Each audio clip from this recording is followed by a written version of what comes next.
Selamat sore dan shalom bagi kita di tempat ini Bapak Ibu. Salam damai sejahtera dari Tuhan Yesus. Kiranya segala rahmat, kasih karunia, damai sejahtera, pertolongan, anugerah dan perlindungan Tuhan senantiasa melimpah bagi kehidupan kita semua. Saya melihat memang akhir-akhir ini banyak teman seiman kita yang kurang fit seperti itu. Dan sebenarnya saya sedang merasakannya sendiri akhir-akhir ini, namun saya mencoba menjaga kesehatan saya dan berusaha semaksimal mungkin untuk juga beraktivitas seperti sedia kala. Bapak Ibu Saudara sekalian, kiranya Bapak Ibu menjaga kesehatannya, minum air hangat, minum vitamin, dan selalu berusaha untuk menjaga kesehatan dengan sebaik-baiknya. Kita akan nanti juga akan mendoakan teman-teman kita seiman yang kurang fit akhir-akhir ini, supaya mereka ditolong oleh Tuhan dan juga boleh bertemu kembali dengan kita di tempat ini untuk merenungkan dan untuk belajar firman Tuhan. Mari saudara-saudara sekalian, kita akan memulaikan ibadah kita akan memulaikan ibadah PA kita. Namun sebelumnya alangkah baiknya kita akan naikkan beberapa lagu pujian untuk kita menyembah Tuhan dan untuk kita memuji memuliakan nama Tuhan. Kita nyanyikan lagu yang sangat lama, Pribadi yang Mengenal Hatiku.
sekalian, dari pujian ini kita belajar dari Mazmur Raja Daud.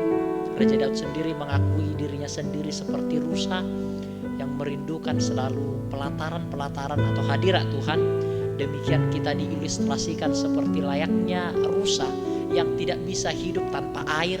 Demikian juga kita yang sebenarnya sejatinya kehidupan rohani kita tidak akan bisa hidup tanpa firman Tuhan yang kita gali bersama-sama, yang kita observasi dan yang kita renungkan bersama-sama. Dan itu juga lah yang kita lakukan di dalam ibadah PA ini, bagaimana kita bisa menggali dan merenungkan firman Tuhan yang sudah tertulis ribuan tahun yang lalu. Tentu harus ada disiplin ilmu di dalam memahaminya. Itu juga lah yang akan kita bahas sebentar lagi. Namun sebelumnya kita akan naikkan satu pujian kembali sebelum kita masuk di dalam materi kita. Firman-Mu berkata kau besertaku.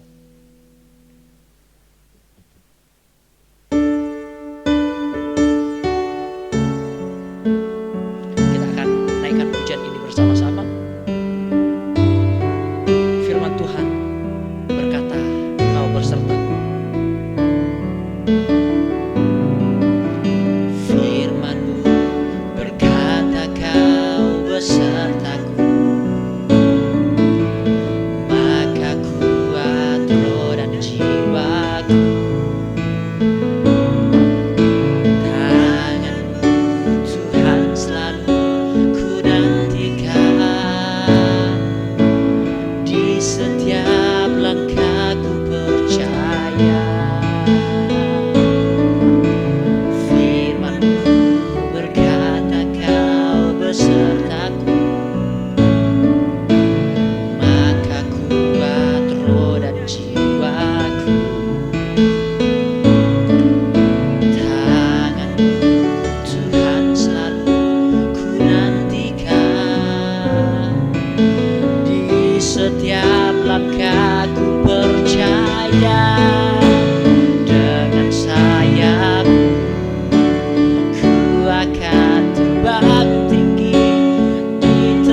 bersama-sama.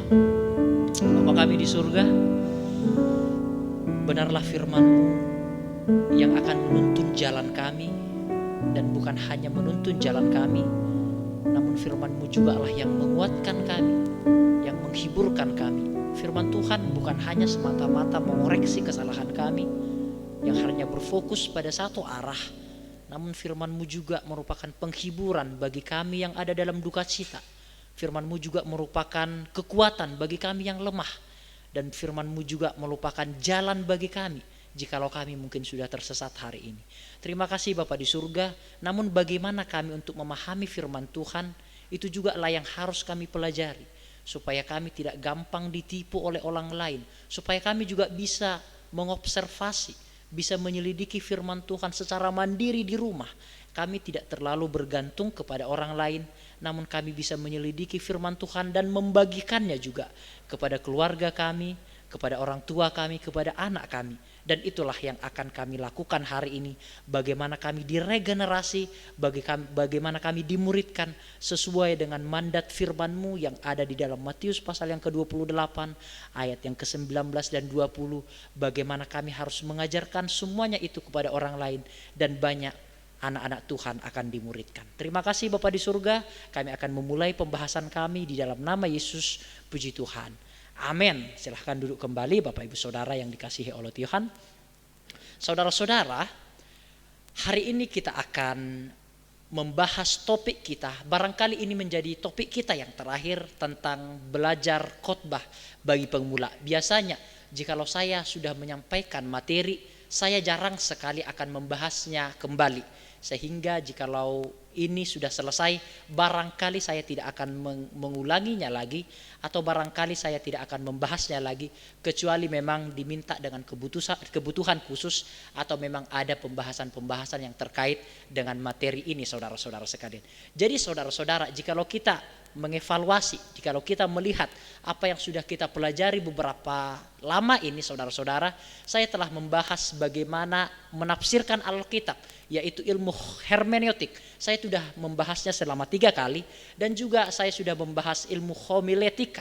Tadi hermeneutika, bagaimana menafsirkan Alkitab, saya sudah membahasnya selama 3 kali, dan ilmu homiletika juga saya akan membahasnya selama 3 kali. Jadi saya selesai, tidak berhutang lagi kepada Bapak Ibu Saudara-saudara sekalian. Nah saudara-saudara, kita akan membagi materi hari ini menjadi 3 sesi. Yang pertama saya akan menutup materi saya dengan ilmu berkhotbah hari ini, dan yang kedua saya akan mencoba memberikan contoh. Saya sudah menyampaikan teori-teorinya saja nih, teori-teorinya saya sampaikan kepada Bapak Ibu Saudara.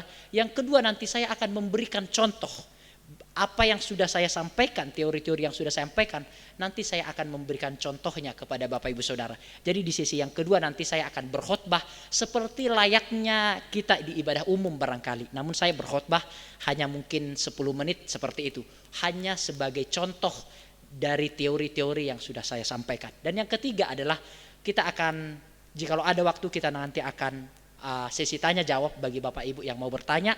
Silahkan, no problem. Atau juga ketika saya menyampaikan materi, Bapak Ibu boleh langsung bertanya, no problem. Saya sangat fleksibel di dalam menyampaikan materi. Oke, nah saudara-saudara, saya akan memulaikan materi hari ini dengan cerita perang antara Amerika Serikat dan Jepang. Saya akan memulai materi hari ini dengan materi itu, dengan sejarah itu. Kita tahu bahwa Hiroshima dan Nagasaki dibombardir oleh tentara sekutu, dan kita tahu bagaimana kejadian itu terjadi, memusnahkan semua orang-orang atau bangunan-bangunan yang ada di dalam Hiroshima dan Nagasaki, sehingga Jepang pada saat hari itu harus menyerah. Walaupun sebenarnya bom yang dilakukan itu sebenarnya adalah bom terakhir dari tentara sekutu. Ada yang mengatakan itu Amerika, ada yang mengatakan itu Inggris. Oke lah, itu semua saya tidak terlalu fokus ke sana. Nah saudara-saudara sekalian, ketika pemimpin dari orang Jepang itu melihat bahwa semua negaranya itu hancur, seorang pemimpin itu berkata, saudara-saudara sekalian, ayo berapa guru yang tersisa? Dia mengatakan demikian, saudara. Jadi ketika semua negaranya itu, Hiroshima dan Nagasaki, kota-kota besar dari Jepang itu hancur, seorang pemimpin dari Jepang itu berkata, berapa guru yang tersisa? Karena dia menyadari kekalahan mereka adalah karena mereka tidak memiliki guru, Bapak Ibu Saudara sekalian. Tidak memiliki seorang pendidik yang akan mendidik mereka, sehingga kekalahan mereka bukan karena kekuatan mereka yang lebih lemah dari negara-negara atau bangsa-bangsa sekutu, namun karena mereka tidak memiliki strategi di dalam menyusun peperangan. Dan itulah yang dilakukan oleh pemimpin Jepang itu. Dia menyadari kesalahannya. Berarti dari sini kita bisa menyimpulkan satu hal, saudara sekalian, bahwa ilmu itu penting, Bapak Ibu Saudara. Ilmu itu penting. Ilmu itu bukan 1 tambah 1 sama dengan 2. Bukan itu, saudara. Bukan itu ilmu. Itu hasil dari ilmu. Ilmu bukan 25 tambah 25 kali 25, 625. Itu hasil dari ilmu. Namun ilmu adalah bagaimana kita bisa menjawab 25 kali 25. Ada cara-caranya, 25 kali 25, 5 kali 5, 25, 5 simpan 2, 5 kali 2, 10. Dan ada metode-metodenya, ada prinsip-prinsipnya, ada disiplin-disiplin ilmunya. Nah, itulah yang dinamakan ilmu, Bapak Ibu Saudara. Ilmu itu penting jikalau kita mengevaluasi, jikalau kita mungkin mundur ke belakang pada zaman-zaman mungkin kira-kira pada zaman 600 tahun sebelum setelah Masehi, itu orang-orang yang berilmu itu sangat diagung-agungkan, Bapak Ibu Saudara. Kira-kira pada waktu berdirinya agama seberang kita, ilmu itu paling diagung-agungkan. Bahkan orang yang berilmu itu mereka yang dijadikan pemimpin, saudara. Jadi ilmu bukan masalah hasil dari ilmu, namun ilmu itu adalah disiplinnya, metode-metode di dalam menghasilkan hasil dari ilmu. Kira-kira dapat, saudara ya. Ada metode-metodenya. Nah, demikianlah saya, Bapak Ibu. Itu yang saya maksudkan. Saya menyampaikan bukan hasil penafsiran yang saya sampaikan, enggak. Tapi bagaimana disiplin ilmu di dalam menafsirkan Alkitab itu. Kira-kira dapat, Bapak Ibu Saudara ya. Bukan ini loh hasil tafsiranku, bukan ini.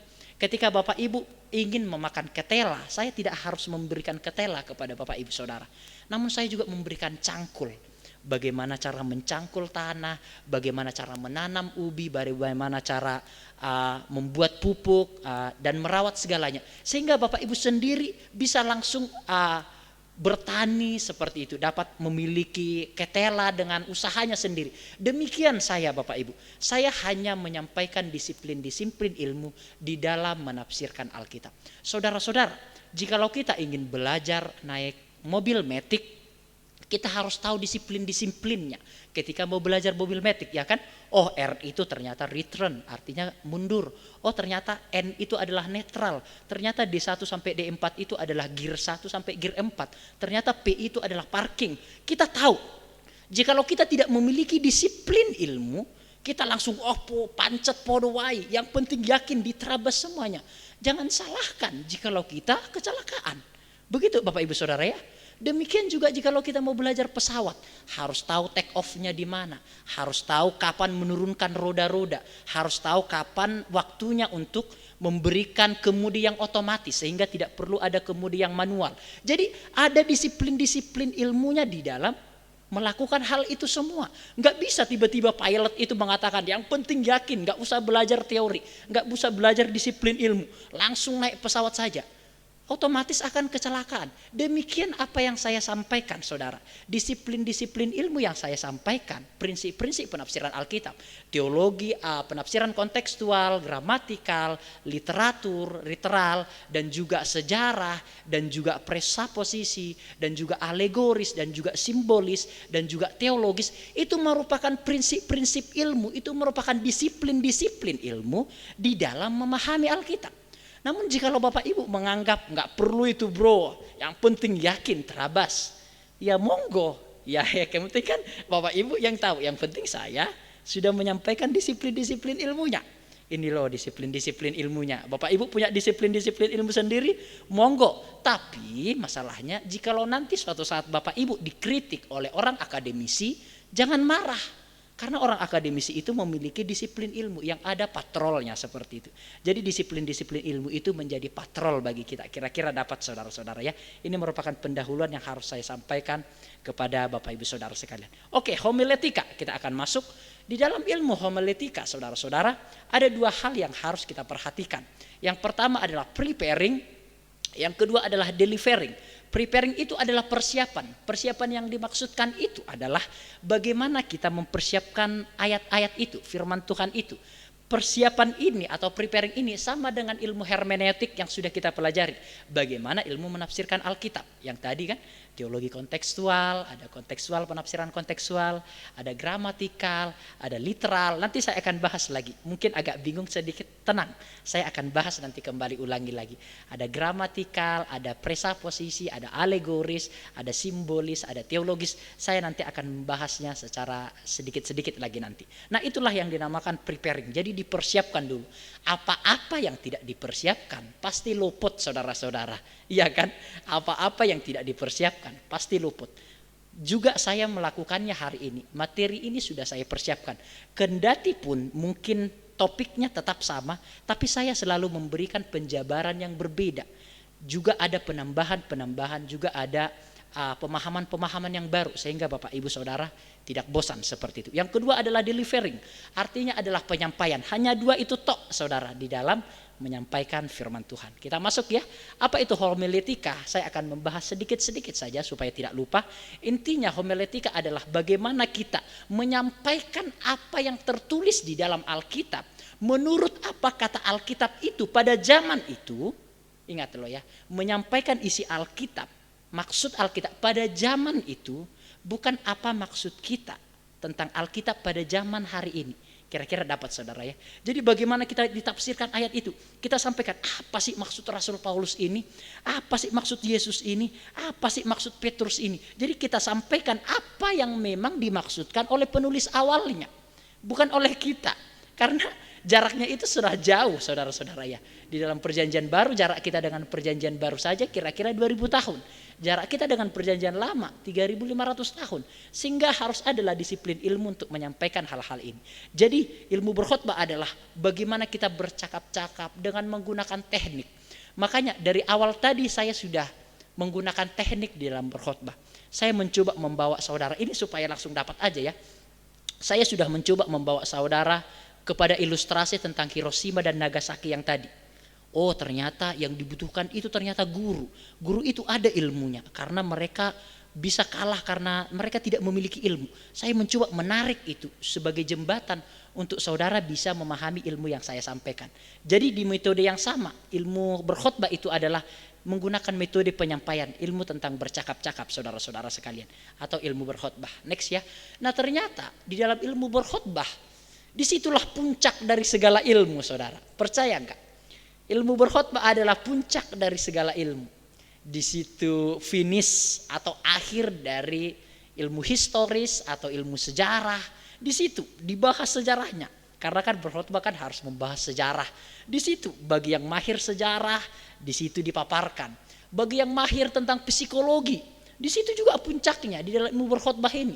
Bagi yang mahir dengan bahasa-bahasa lain, bahasa Ibrani contohnya, atau bahasa Yunani, disitulah semua puncaknya. Atau bagi yang mahir tentang bagaimana menyelidiki Alkitab secara detail, disitulah puncaknya. Atau bagi yang mahir berkomunikasi, disitulah puncaknya. Di ilmu homiletik inilah puncak dari segala ilmu, Bapak Ibu Saudara sekalian. Filsafat juga demikian. Sepinter-pinternya filsafat atau ibu dari segala ilmu. Ibu dari segala ilmu ini sendiri pun harus disampaikan melalui komunikasi, Bapak Ibu Saudara ya. Sehingga ilmu komunikasi, ilmu hermeneutik ini sangat dekat, saudara. Sehingga memang nuwun sewu nggih sepurane Bu, memang seyogianya yo ya.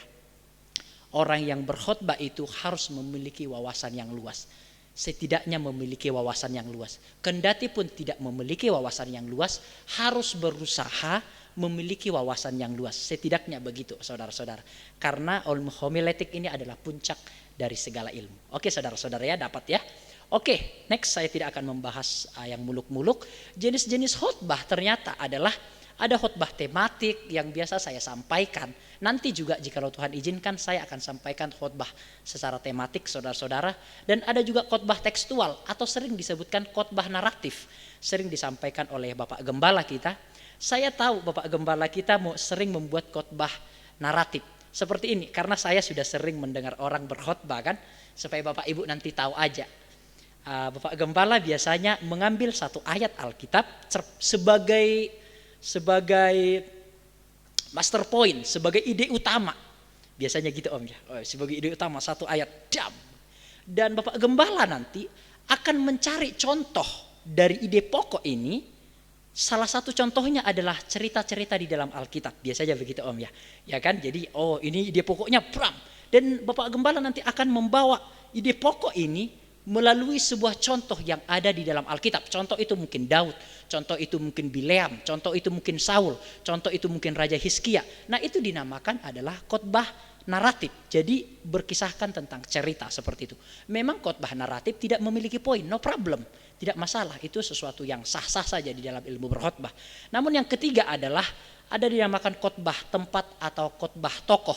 Suatu saat saya janji saudara, saya janji akan mengkhotbahkan tentang tokoh sekali jikalau waktunya tepat seperti itu.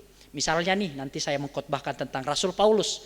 Saya akan memulaikan dari di mana Rasul Paulus lahir, di mana nanti dia belajar, apa pekerjaan-pekerjaannya, bagaimana dia dipanggil oleh Tuhan, siapa gurunya, dan juga kitab-kitab apa yang dia tulis, dan juga kapan dia meninggal, bagaimana dia meninggal. Nanti saya akan ceritakan itu semua. Itu namanya khotbah tentang tokoh, saudara-saudara. Jadi dibahas dari sejak dia lahir sampai dia mati, dibahas semuanya. Itu namanya khotbah tentang tokoh. Bagaimana apa pelajaran-pelajaran yang bisa kita ambil dari dalamnya. Bagaimana teologi Rasul Paulus memahami kerajaan Allah, memahami tentang mukjizat, memahami tentang akhir zaman. Nanti dibahas semuanya itu di dalam khotbah tentang tokoh. Suatu saat saya akan membahasnya saudara-saudara. Namun walaupun ada 3 jenis khotbah, sebenarnya hanya satu prinsipnya saudara. Yaitu adalah khotbah ekspositori. Hanya satu sebenarnya prinsipnya. Jenisnya satu, tapi prinsipnya jenisnya 3, tapi prinsipnya satu. Apa sih ekspositori itu bro? Sejenis makanan apa sih itu? Enggak, ini bukan sejenis makanan saudara-saudara. Ekspositori itu artinya adalah mengeluarkan makna yang di dalam keluar. Jadi kita keluarkan makna yang di dalam itu keluar. Bukan kita memasukkan ide kita kepada ayat itu. Ini mungkin agak sulit saudara-saudara ya. Namun biarlah ayat itu yang menceritakan dirinya sendiri Pak Bu. Jadi biar ayat itu yang menceritakan dirinya sendiri. Bukan ayat itu yang tunduk kepada kita punya pemikiran saudara. Saya telah memberikan contoh. Sebenarnya begini saudara-saudara. Banyak orang tidak menyukai perempuan itu mengajar. Perempuan itu jadi gembala. Banyak orang tidak menyukai hal itu. Dan mereka berusaha untuk menundukkan Alkitab terhadap ketidaksukaan mereka itu. Itu namanya eisegesa, memasukkan ide kepada teks. Jadi karena saking tidak sukanya dia melihat perempuan berkhotbah, perempuan mengajar. Dia pokoknya apapun, pokoknya ayat ini Alkitab ini, pokoknya ada ayat Alkitab, nggak boleh perempuan mengajar, nggak berdiam diri, pokoknya harus ini. Dia tidak mau belajar, walaupun diberi penjelasan sampai berbuih-buih wajah atau mulut kita. Namun dari awal presuposisi awal atau pemikiran awalnya dia itu udah salah. Jadi itu namanya memasukkan ide ke dalam teks. Namun tidak seperti itu. Menafsirkan Alkitab adalah kita yang harus tunduk terhadap teks. Kendati pun kita tidak menyukai ayat-ayat Alkitab itu, kita harus tunduk kepada ayat itu. Itulah dilematiknya menjadi seorang pengkhotbah. Sebenarnya saya juga lebih suka laki-laki mengajar kok jadi gembala kok. Tapi saya tidak bisa seegois itu, nggak bisa. Jujur sebenarnya saya lebih suka kok laki-laki mengajar, berkhotbah jadi pendeta. Tapi saya juga harus tunduk kepada teks. Saya tidak boleh memperkosa ayat-ayat Alkitab itu. Ketika mempelajari sejarah, ternyata perkataan Rasul Paulus itu bukan untuk universal kepada semua jemaat. Ternyata perkataan Rasul Paulus yang perempuan hendaknya berdiam diri dan tidak boleh berbicara, tidak boleh mengajar, itu hanya kepada sebagian jemaat karena jemaatnya ini memang lagi bencek-bencek noknya. Itu bukan untuk kepada semua jemaat. Saya harus tunduk terhadap teks itu. Maksud dari Rasul Paulus itu loh. Jangan sampai nanti saya ketemu Rasul Paulus, "Weh Daud, maksudku itu enggak gitu loh ya." Kira-kira gimana kan? Bahaya kan? Ketika saya bertemu dengan Rasul Paulus di surga nanti, saya mengatakan, perempuan itu nggak boleh mengajar. Saya ketemu sama Rasul Paulus, diketok kepala saya. Siapa bilang maksudku itu? Kira-kira saya hanya memberi gambaran supaya Bapak Ibu dapat memahami apa yang saya sampaikan. Dang gitu. Maksudku nggak gitu. Kok kamu sembarangan asal ngomong aja gitu. Jadi saya juga harus tunduk kepada Alkitab itu, saudara. Itulah yang dinamakan khotbah ekspositori. Mengeluarkan maksud yang di dalam itu keluar. Biarkan ia yang membicarakan dirinya sendiri, saudara-saudara. Oke ya. Nah, ini penting bagi seorang pengkhotbah. Fungsi khotbah itu, saya sering mengatakan ini. Fungsi khotbah itu bukan hanya ajakan bertobat, bukan hanya untuk saja menegur kesalahan kita. Kita kan belajar kids EE kan, ketika kita di sekolah minggu kan. Allah itu bukan hanya seperti polisi yang menegur ketika salah, yang menghukum ketika salah. Namun Allah itu juga bukan seperti kakek yang ketika kita bersalah, iya kamu gak apa-apa. Kan gitu kan, kids EE kan. Nah, kita terkadang, banyak orang terkadang hanya fokusnya satu. Berkhotbah hanya seperti polisi. Apa-apa salah disikat, apa-apa dosa. Enggak seperti itu juga. Jadi fokus berkhotbah itu bukan hanya ajakan untuk bertobat, menyatakan kesalahan, namun bisa juga untuk mengajar seperti yang saya lakukan. Bisa untuk menghiburkan, menguatkan, dan merubah keadaan sosial. Saudara-saudara, jikalau saudara membaca surat Filipi, tidak ada satupun ayat itu yang membahas tentang dosa. Kenapa? Karena jemaat Filipi ada dalam tekanan yang sangat berat, sehingga Rasul Paulus sembuh tentang dosa-dosa Jadi Rasul Paulus tahu mengkondisikan firmannya atau nasihatnya itu, Rasul Paulus betul-betul mengerti, dipahami jemaat, kondisi jemaat pada saat hari itu. Makanya bersukacitalah dalam segala hal. Makanya tema dari surat Filipi adalah tentang bersukacita. Karena mereka ditindas oleh tentara Romawi pada saat hari itu. Jikalau kita membaca Mazmur pasal yang ke-90, tidak ada membahas tentang dosa sama sekali. Apa yang dibahas di Mazmur 90? Bagaimana orang itu mempergunakan waktunya sedemikian rupa. Jangan membuang-buang waktu, beribadah sungguh-sungguh. Karena waktu itu ada batasnya. Jadi jikalau kita juga membahas Mazmur pasal yang pertama, hampir tidak ada berkaitan tentang dosa. Walaupun agak sedikit dibahas, bukan demikian orang fasik. Namun inti dari Mazmur pasal yang pertama adalah bagaimana kita merindukan firman Tuhan. Bagaimana firman Tuhan itu menjadi pegangan kita. Bagaimana hasil dari firman Tuhan itu, kita akan seperti pohon yang ditanam di tepi aliran air, yang menghasilkan buah pada musimnya. Sehingga firman Tuhan itu, Pak, Bu, bukan hanya berfokus satu arah tentang dosa saja, namun bisa juga menghiburkan, bisa juga menguatkan. Bayangkan saudara-saudara ya, jikalau Bapak Ibu seorang pengkhotbah, bayangkan jikalau jemaat yang datang itu sedang lagi kesedihan, saudara-saudara, lagi meninggal dianya, atau lagi diceraikan sama suaminya, sama istrinya dia. Tiba-tiba kita berkhotbah dari sini, saudara-saudara bertobatlah, mengapa harus binasa? Kira-kira dia pulang gimana saudara-saudara? Iya kan? Bingung kan? Kira-kira dia mungkin lagi kehabisan uangnya di rumah, nggak tahu makan apa. Tiba-tiba kita dari sini berkata di dalam mimbar, saudara-saudara yang dikasih Tuhan, jauhi semua ini, jauhi perbuatan jahat, jauhi saat enggak mengena kepada apa yang dibutuhkan oleh sidang jemaat itu. Nah, ini menjadi warning bagi saya pribadi, saudara-saudara. Sehingga benarlah seorang pengkhotbah itu sebelum berkhotbah, dia harus menilik kebutuhan-kebutuhan dari sidang jemaat Tuhan. Ketika saya berkhotbah di Senin pagi beberapa waktu lalu, saya betul-betul menimbang kebutuhan jemaat. Kenapa demikian, saudara-saudara? Saya melihat naiknya harga BBM, seperti itu kan, membuat melonjaknya juga kenaikan harga-harga bahan pangan. Sehingga saya melihat dan saya berdiskusi dengan jemaat-jemaat. Banyak mereka memang yang kesulitan. Banyak mereka yang ada dalam tekanan. Banyak mereka yang bersusah hati. Sehingga saya baru menentukan apa yang cocok kepada kebutuhan jemaat. Baru saya menyampaikan khotbah dari Yesaya pasal yang ke-40 itu, saudara-saudara. Tentang bagaimana bangsa Israel ada dalam tekanan. Sehingga saya menyesuaikan dengan kebutuhan sidang jemaat. Nah, ini penting saudara-saudara. Bukan berarti saya tidak mengharamkan berkhotbah tentang dosa. Enggak begitu. Jikalau saudara membahas apa yang saya sampaikan dari awal, bukan itu maksud saya. Namun ingat, fokus dari khotbah itu bisa mengajar, menghiburkan, menguatkan, dan juga bisa ajakan untuk bertobat. Ini menjadi perbendaharaan bagi kita saja, saudara-saudara sekalian. Oke ya? Oke, next. Saya tidak akan membahas hubungan hermeneutik dengan homiletik lagi. Nah, sekarang saya akan sedikit kritis. Tidak apa-apa kritis ya saudara-saudara. Kira-kira bisa nggak kita, nggak apa-apa dijawab ya, bisa nggak kita memahami Alkitab hanya dengan menggunakan Alkitab itu sendiri?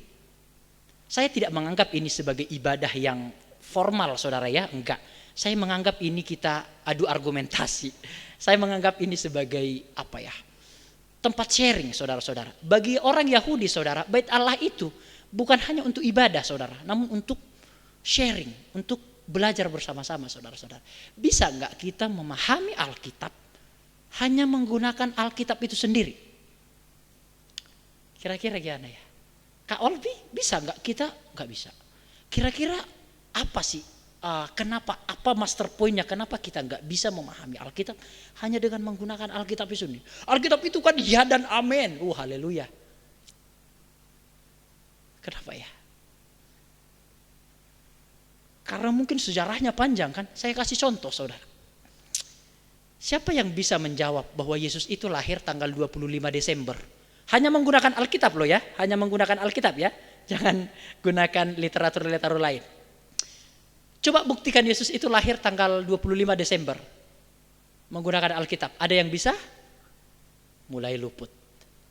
Ada yang bisa menjelaskan kenapa Yusuf ingin menceraikan Maria padahal mereka belum bertunangan. Hanya menggunakan Alkitab loh ya, hanya menggunakan Alkitab. Bisa? Berarti gimana Bapak Ibu? Coba siapa yang bisa menjelaskan? Lebih mudah seekor unta masuk lubang jarum daripada orang kaya masuk dalam kerajaan surga. Bagaimana kita menjelaskan ayat itu? Hanya menggunakan Alkitab. Bagaimana kita menjelaskan Yesus duduk di sebelah kanan Allah Bapa? Hanya dengan menggunakan Alkitab. Bisa nggak? Nggak bisa. Berarti jelaslah. Saya bukan nggak sempurna Alkitab itu. Bukan itu maksud saya. Namun untuk memahami Alkitab itu perlu literatur-literatur yang lain saudara. Saya katakan dengan jujur, kita tidak bisa memahami Alkitab hanya menggunakan Alkitab itu sendiri. Nggak bisa. Kita ingin menjawab Yesus lahir tanggal 25 Desember. Kita harus merujuk referensi-referensi yang lain. Yosefus pada tahun 220 Masehi jelas berkata, orang-orang Kristen itu bersuka cita merayakan hari kelahiran Yesus Kristus pada tanggal 25 Desember. Setelah itu ada juga seorang sejarawan lain lagi bernama Justin. Dia mengatakan pada tahun 230 sampai 240 Masehi.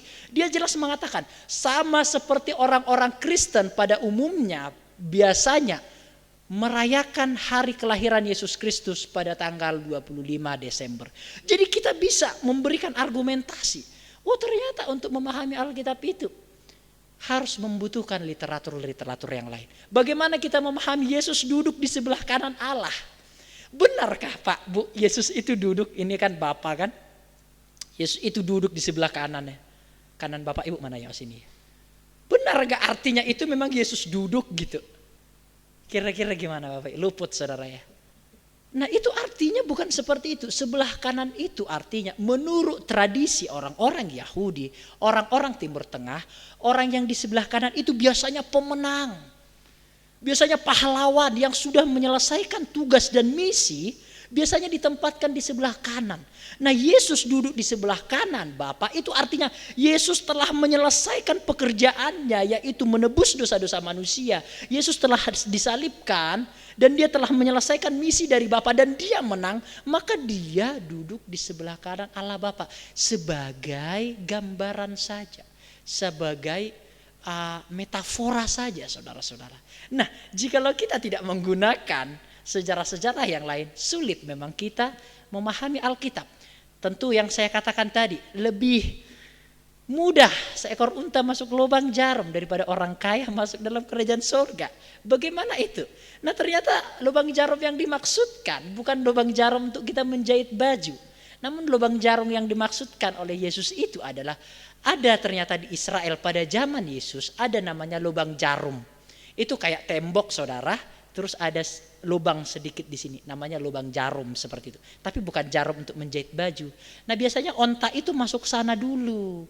Tapi agak susah memang masuk, dia harus masuk kakinya dulu, masuk kepalanya dulu, sehingga badannya harus sedikit tergores. Nah Yesus berkata, maksudnya begini, lebih mudah seekor unta masuk lubang jarum yang ini loh, daripada orang kaya masuk dalam kerajaan surga. Nah berarti tepatlah Kita nggak bisa memahami Alkitab sepenuh-penuhnya hanya dengan menggunakan Alkitab itu, saudara. Bisa dipahami Alkitab hanya dengan menggunakan Alkitab, bisa. Asal saudara adalah rasul-rasul. Asal saudara adalah nabi-nabi itu sendiri. Atau saudara yang menuliskan kitab Matius, Markus, Lukas, Yohanes itu. Otomatis saudara bisa menafsirkannya. Nah, jadi itulah sulitnya seorang pengkhotbah. Dia juga harus membuat kamus Alkitab, ensiklopedia Alkitab, tafsiran Alkitab. Dan semuanya itu merupakan alat-alat bantu di dalam menafsirkan Alkitab. Oke ya saudara-saudara. Nah, kita masuk di dalam preparing. Nah, ini saudara-saudara, penafsiran kontekstual yang saya maksud, saya tidak akan bosan-bosannya. Lihat ayat sebelum, ayat sesudah. Lihat ayat sebelum, ayat sesudah. Ingat, Alkitab itu tidak ditulis dengan menggunakan pasal dan ayat-ayat, bahkan perikop, enggak. Rasul-rasul dan nabi-nabi menulis ayat itu bukan ada perikop, bukan ada ayat, bukan ada pasal. Ayat, pasal dan perikop itu adalah ditambahkan oleh Lembaga Alkitab Indonesia untuk memudahkan kita. Sehingga orang-orang Kristen zaman dulu, jikalau ingin memahami satu bagian ayat itu, dia harus membaca dari awal sampai akhir, saudara-saudara. Supaya dia tahu apa arti dari yang separuh ini. Demikian juga kita ketika kita membaca Alkitab, jangan dilupakan ayat sebelum, ayat sesudah. Saudara-saudara sekalian, suatu ketika ada pasangan yang sedang dimabuk cinta. Pasangan yang sedang dimabuk cinta dan mereka ingin menikah, saudara-saudara. Namun mereka LDR. LDR itu long social distance gitu. Jadi jarak jauh seperti itu. Setelah itu biasanya mereka mengirim-ngirim surat, kan biasanya kan seperti itu. Dan seorang cewek ini, seorang perempuan ini mengirim surat kepada laki-laki yang sudah dimabuk cinta ini. Isinya adalah ada dua perikop, ada dua alinea lah bisa dibilang. Yang pertama-tama di atasnya dia tulis, "Dear kepada kekasihku, sebenarnya aku sedang jatuh cinta kepadamu, aku tidak bisa hidup tanpamu. Bagiku kamu adalah bagian dari hidupku, aku tidak bisa hidup tanpamu." Semuanya dijelaskan. Namun karena saking senangnya seorang laki-laki ini, dia tidak lagi membahas alinea paling bawah atau paragraf yang di bawah. Sehingga dia robek, wah dia cinta mati kepadaku, dibuang. Ternyata di bawahnya saudara-saudara, dia menuliskan demikian. Namun kekasihku, ternyata orang tua kita tidak menyetujui hubungan kita. Sehingga kita pisah saja hari ini ya. Kita cari jalan hidup kita bareng-bareng aja lah. Nah, jadi bahayanya mencomot-comot Alkitab seperti yang saya ceritakan yang tadi. Jadi kita betul-betul harus kontekstual, dilihat ayat sebelum, ayat sesudah. Seorang pemuda itu pasti akan salah tafsir terhadap surat yang sudah dikirimkan oleh perempuan itu. Nah, demikian juga dengan kita ketika kita membaca Alkitab. Surat cinta yang dari Tuhan ke kita, jangan salah kita artikan. Karena kita membaca sepenggal-sepenggal dari ayat itu. Bukan berarti tidak bisa mencomot ayat Alkitab. Boleh-boleh saja. Oh ini loh ayat emasku pak, emasku bro. Boleh saja. Namun harus selalu diperhatikan ayat sebelum dan ayat sesudahnya. Saudara-saudara ya. Oke, penafsiran sejarah seperti yang saya katakan saya sudah bahas. Ternyata kita membutuhkan sejarah di dalam menafsirkan ayat-ayat Alkitab. Penafsiran presaposisi. Saya akan sedikit fokus ke sini. Karena ini terlalu rumit bagi saudara-saudara sekalian. Apa sih presaposisi atau presuposisi? Maksudnya begini saudara-saudara. Kita harus, presaposisi itu pemikiran awal atau asumsi. Bisa dikatakan dekat dengan asumsi presaposisi. Jadi apa yang dimaksudkan oleh penulis itu, itulah yang harus kita ikuti. Kan saya kan tadi sudah mengatakannya di awal kan. Jadi ketika membaca Alkitab itu kita harus menundukkan dulu presaposisi kita atau membuang dulu segala artinya ini pasti ini, dibuang dulu itu semua,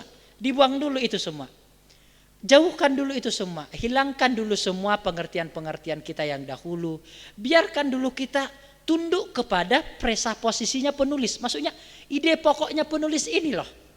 Jadi kita harus tunduk kepada ide pokoknya penulis Alkitab ini. Jadi pengertian dari penulis Alkitab itu kita harus tunduk kepada situ. Namun kan mustahil kan itu kita lakukan. Karena nggak mungkin kita membaca Alkitab tanpa menggunakan pengertian-pengertian kita. Mustahil kan saudara-saudara ya. Ini saya sudah masuk ke agak dalam. Kan mustahil kan kita membaca Alkitab tapi seolah-olah kita tidak tahu apa-apa. Itu kan mustahil kan? Iya kan? Jadi mustahil lah memang kita membaca Alkitab tanpa presaposisi atau pengertian-pengertian kita dahulu. Mustahil memang. Namun itu tidak menutup kemungkinan kita tidak bisa memahami apa yang dimaksudkan oleh penulis. Maksudnya begini, presaposisi kita harus tunduk kepada presaposisinya penulis Alkitab. Kira-kira dapat saudara ya? Jadi presaposisi kita harus tunduk kepada presaposisinya penulis. Maksudnya kita harus tunduk kepada ide pokok dari apa yang dimaksudkan oleh penulis-penulis Alkitab. Oke, kira-kira begitu saudara-saudara ya. Penafsiran literal. Nah, penafsiran literal mungkin adalah bahasa Yunani, bahasa Ibrani, atau bahasa Inggris. Nah, mungkin saudara kan gak bisa bahasa Yunani nih, gak apa-apa. Bahasa Ibrani nih gak apa-apa.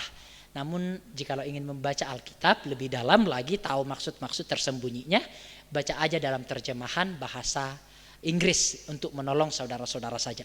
Nah, saudara-saudara, saya tidak akan membahas penafsiran genre, penafsiran teologi, saya tidak akan baca lagi, tidak akan membahas lagi. Mungkin bagi Bapak Ibu terlalu rumit, ada 9 jenis penafsiran. Namun bagi Bapak Ibu saya berbaik hati, bermurah hati. 3 saja sudah cukup saudara-saudara. Saudara hanya melakukan penafsiran kontekstual itu harus, tidak bisa ditawar. Penafsiran sejarah harus. Dan penafsiran presaposisi atau ide pokok itu harus. Bagaimana caranya? Baca aja selama 10 kali, 15 kali. Sampai betul-betul mahir. Saudara nanti akan langsung bisa memahami ide pokok dari paragraf atau dari perikop itu saudara-saudara sekalian. Oke ya. Nah, struktur teks. Saya telah membahas struktur teks. Ketika kita sudah menentukan satu paragraf, bagaimana sih menentukan satu paragraf? Kan begitu kan saudara-saudara ya? Bagaimana menentukan satu paragraf? Saya telah menyampaikan beberapa waktu yang lalu. Menentukan satu paragraf, yang pertama berdoa, yang kedua adalah barangkali saudara mahir di sana. Oh, ini saya sangat mahir di sini. Saya juga ada pengalaman di sini. Bahas topik yang membahas tentang saudara mahir di sana. Namun ada yang ketiga yang lebih penting. Itu harus sesuai dengan konteks yang ada. Misalnya nih, sekarang ini zamannya adalah bagaimana pembunuhan kan? Pembunuhan yang dilakukan oleh oknum polisi dengan polisi. Bapak Ibu tentu tahu itu bukan rahasia yang ini lagi, yang udah rahasia umum lah bagi kita semua. Nah, sehingga topik yang lagi tren sekarang adalah mungkin membahas tentang itu. Mungkin khotbah-khotbah yang menarik hari ini dibahas adalah tentang Rasul Paulus yang menganiaya jemaat.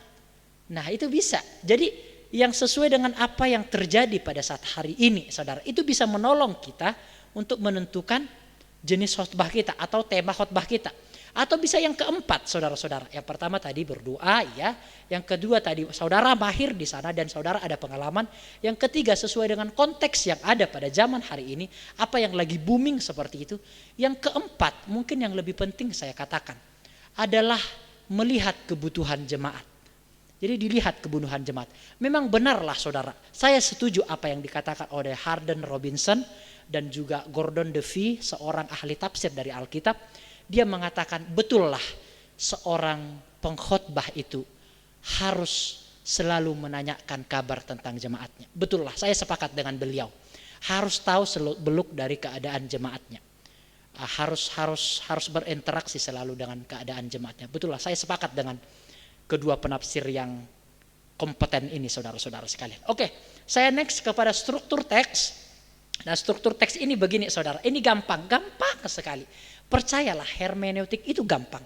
Jadi ambil satu ayat saudara-saudara kan. Nah, buat begini, ini namanya struktur teks. Ambil, misalnya saya mengambil di dalam 1 Timotius pasal yang kedua ayat yang pertama. Saya buat strukturnya begini.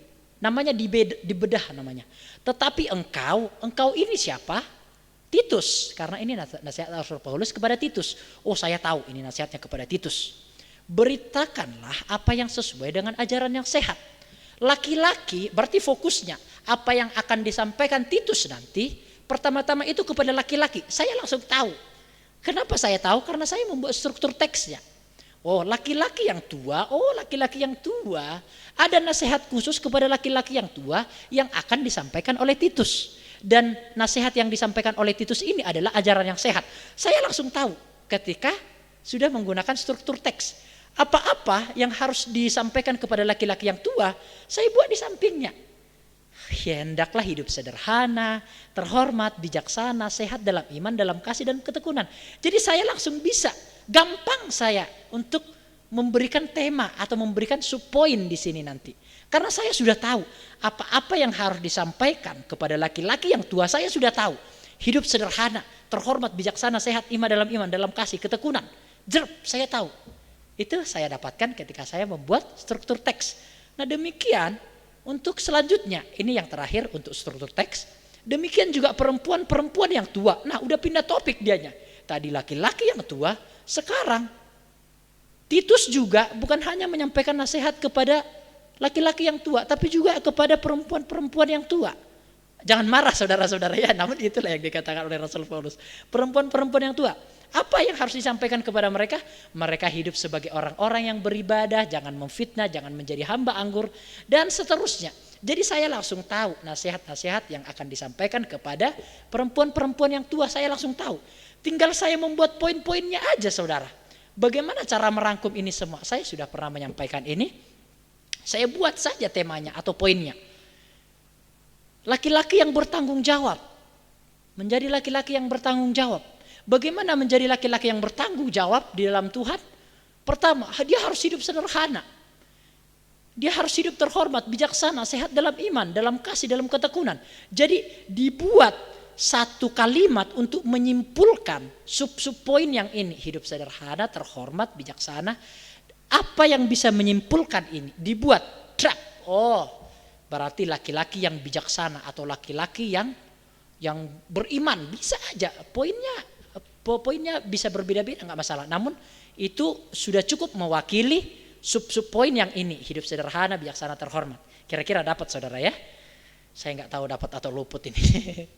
Oke, ya juga perempuan-perempuan yang tua, hendaklah hidup sederhana, jangan memfitnah, jangan menjadi hamba anggur, cakap mengajar. Saya buat satu kalimat untuk mewakili ini adalah menjadi perempuan yang apa? Yang menjadi teladan, menjadi perempuan yang menjadi teladan, perempuan yang menjadi teladan. Karena apa? Hidup sebagai orang-orang beribadah, jangan memfitnah, jangan menjadi hamba anggur. Bisa-bisa saja. Poin-poinnya saya bisa buat berbeda-beda. Asal poinnya itu bisa mewakili sub-sub poin yang ada. Kira-kira seperti itu saudara-saudara ya. Oke, dan seterusnya. Saya tidak akan mengulanginya lagi. Oke. Nah ini adalah garis besar khotbah saya yang tadi. Menjadi laki-laki yang bernilai, saya buat begitu. Menjadi perempuan yang bijak, menjadi pemuda yang teladan. Oke, dan seterusnya. Itu saya lakukan. Nah sekarang kita sudah melakukan tadi kan. Bagaimana preparing kan sudah kita lakukan tadi kan. Preparing itu adalah prinsip-prinsip berkhotbah yang tadi. Kita sudah lakukan preparing. Dan kita masuk kepada delivering atau penyampaiannya saudara-saudara. Jadi percuma penggaliannya mantap, bagus, namun ketika menyampaikan kurang bisa. Itu juga sedikit eman saudara ya, bahasa Jawanya sedikit eman. Harus juga persiapannya bagus, penafsirannya bagus, dan juga penyampaiannya bagus. Nah etika-etika dalam berkhotbah, sebelum kita berkhotbah penyampaiannya, kita harus tahu etikanya. Saya setuju dengan Haden Robinson, dengan juga Hasan Sutanto untuk orang Indonesia yang cukup mahir di dalam ilmu menafsir Alkitab. Dalam buku homiletiknya atau buku hermeneutiknya yang versi yang baru. Dia mengatakan demikian saudara. Etika berkhotbah jauh lebih penting daripada prinsip-prinsip dalam berkhotbah. Saya pikir, loh kok begitu ya? Bukankah prinsip-prinsip dalam berkhotbah itu harusnya jauh lebih penting dibandingkan etika-etika dalam berkhotbah? Ternyata enggak saudara. Saya baca kembali, ternyata enggak, benar. Saya sepakat. Juga telah dipaparkan juga oleh Gordon Duffy juga dengan Haden Robinson. Ternyata etika-etika dalam berkhotbah jauh lebih penting saudara dibandingkan prinsip-prinsip penafsiran. Nanti saya akan sampaikan kepada Bapak Ibu Saudara sekalian. Nah ini saya tidak akan ulangi lagi. Dekatilah Alkitab dengan jujur. Jangan menitik beratkan Roh Kudus, jangan mendekati studi Alkitab. Ini etika-etika part 1 ya. Yang akan saya sampaikan nanti etika-etika part 2. Yang saya katakan etika itu jauh lebih penting daripada prinsip-prinsip penafsiran yang saya sampaikan. Di part yang kedua saudara, kita masuk part yang kedua etika-etikanya. Etika-etika dalam berkhotbah part kedua. Yang pertama, menyampaikan Alkitab secara adil. Jadi saudara-saudara, kesesatan adalah bukan yang tidak berdasarkan Alkitab. Kesesatan adalah yang berdasarkan Alkitab namun mengabaikan ayat-ayat yang lain. Ya saudara, bukankah saksi Yehova itu menggunakan ayat-ayat Alkitab? Bukankah teologi kesuksesan, teologi keberhasilan, teologi kemakmuran, engkau sukses, engkau kaya. Itu kan berdasarkan Alkitab, saudara-saudara. Iya kan? Nah, mereka ini berdasarkan Alkitab semua, namun sesat pada ujungnya. Jadi yang Alkitabiah bukan yang tidak berdasarkan Alkitab, saudara. Namun yang Alkitabiah adalah berdasarkan Alkitab, namun melihat secara komprehensif, secara menyeluruh, saudara. Berdasarkan Alkitab, saya telah pernah mengatakan berdasarkan Alkitab, belum tentu Alkitabiah. Akan sesat orang jikalau menitik beratkan satu, namun tidak melihat yang lain, saudara-saudara sekalian. Saya akan sedikit mengevaluasi saudara-saudara ya. Saya orang gereja Pantekosta Tabernakel. Papa saya pun Lek Pinel Tabernakel. Saya pun pelayanan di gereja Pantekosta Tabernakel. Sebelumnya pun saya pelayanan di gereja yang menitik beratkan pengajaran mempelai tabernakel, pengajaran firman, pengajaran yang benar dengan terang tabernakel atau apalah itu semua. Saya orang dalam, saudara-saudara. Sehingga saya punya hak, mungkin sedikit punya hak. Nah, jadi ketika saya menyampaikan kritik terhadap pengajaran tabernakel, itu sebenarnya adalah saya sedang mengakui kelemahan saya. Karena saya orang GPT Tabernakel, harus berangkat dari itu dulu. Ya, jadi saya sedang mengakui kesalahan saya. Karena saya adalah orang tabernakel, seperti itu. Jangan nanti saudara bilang aku beda dengan tabernakel. Enggak juga, seperti itu. Maksudnya begini, selama papa saya khotbah, selama saya pelayanan di Mojokerto, tempat saya pelayanan, 3 tahun saya full time, saudara. 3 tahun saya full time. Namun sebelum itu juga 2 tahun saya telah di sana pelayanan setiap minggunya. Namanya weekend. Jadi setiap minggunya saya ke sana. Jadi kurang lebih saya sudah 5 tahun di sana. Saya sudah lulus kuliah, Bapak Ibu. Sudah lulus kuliah pengajaran garis keras tabernakel. Tanda petik. Nah, namun ini saya lihat sejak saya SD, papa saya sejak saya di tempat saya pelayanan. Saya tidak pernah mendengarkan pengajaran tabernakel yang diambil dari kitab Obaja, yang diambil dari kitab Habakuk, yang diambil dari kitab Nahum, yang diambil dari kitab Zakaria. Saudara mengerti apa yang saya sampaikan, Bapak Ibu Saudara? Dapat maksudnya ya? Kita harus jujur terhadap Alkitab. Enggak boleh hanya mengambil ayat-ayat Alkitab yang sesuai dengan kita punya ajaran aja. Ya kan? Jikalau Alkitab itu sepenuh-penuhnya firman Tuhan, benar apa adanya, harus adil loh. Kita harus menyampaikan Alkitab itu, baik perjanjian lama, perjanjian baru. Bahas itu kitab Habakuk, bahas itu kitab Obaja, bahas itu kitab Zakaria. Yang tidak punya waktu ajanya saya, saudara-saudara. Kalau enggak saya bahas itu semua. Makanya jikalau saya diberikan kesempatan menyampaikan khotbah, saya selalu mengambil khotbah-khotbah dari perjanjian lama yang jarang sekali dibahas. Seperti kitab Habakuk saya telah bahas, Hosea saya telah bahas, juga Yesaya saya telah bahas. Saya rindu kita harus adil terhadap Alkitab. Harus komprehensif. Jadi sampaikanlah Alkitab itu secara adil dan komprehensif. Oke, saya tidak akan muluk-muluk. Pengalaman adalah kebenaran yang subjektif. Saudara-saudara, Bapak Hari, saya berharap Bapak Hari tadi hadir. Gak apa-apa. Bapak Hari waktu di Jatiroto pernah mengatakan demikian. Saya diubahkan oleh pengajaran tabernakel, dikatakan demikian. Gak apa-apa, itu baik sekali. Namun sepurane, saya tidak diubahkan oleh pengajaran tabernakel. Saya jujur di hadapan Tuhan. Mengapa harus muluk-muluk? Saya orang yang to the point, punya pendirian. Saya tidak diubahkan oleh pengajaran tabernakel. Saya diubahkan bahkan oleh pengajaran reform. Ya, maksudnya begini, pengalaman adalah kebenaran subjektif. Ketika dia diubahkan oleh pengajaran itu, beliau tidak bisa atau siapapun itu tidak bisa menggunakan tolok ukur yang sama untuk dialami oleh orang lain. Kira-kira dapat saudara-saudara ya. Jangan dipaksakan pengalaman kita untuk dialami oleh orang lain. Gak bisa. Saya juga karena saya diubahkan oleh pengajaran reform, saya tidak pernah malah menggembor-gemborkan pengajaran reform. Bahkan saya tidak pernah membahas tentang pengajaran reform. Walaupun saya diubahkan dan dibentuk di sana, saudara-saudara. Jadi pengalaman saya tidak harus saya paksakan kepada Bapak Ibu Saudara sekalian. Demikian juga pengalaman seorang pengkhotbah ini loh ya. Pengalaman tidak boleh lebih besar dari firman Tuhan. Pengalaman harus dievaluasi oleh firman Tuhan. Pengalaman harus mendukung firman Tuhan. Bukan firman Tuhan yang mendukung pengalaman. Oke ya, harus bisa dibedakan. Pengalaman adalah jembatan untuk mendukung firman Tuhan. Bukan firman Tuhan yang dipaksakan untuk mengikuti pengalaman. Oke lah, saya tidak mau bermuluk-muluk. Ya seterusnya, to the point, jangan muluk-muluk. Ketika berkhotbah jangan muluk-muluk. Ketika waktunya habis, biarkan waktunya habis. Ketika kita muluk-muluk, kita ubah lagi dari awal. Seorang jemaat itu kehabisan materi dianya. Jadi biarkan aja lah, jikalau memang kita sudah kehabisan materi, amenkan aja. Yang penting kita finish secara gentleman gitu loh. Daripada kita bahas, bulak-balik, dibawa ke sana, dibawa ke sini, dibawa ke sana, dibawa ke sini. Jadi jangan muluk-muluk, to the point aja. Jikalau memang kita udah kehabisan materi, amen. Demikian firman Tuhan, selesai. Jangan muluk-muluk saudara-saudara ya, di dalam menyampaikan firman Tuhan. Gak apa-apa finish 15 menit, gak apa-apa 10 menit, gak apa-apa. Yang penting kita berakhir secara gentleman begitu. Daripada orang nanti menilai yang lain-lain.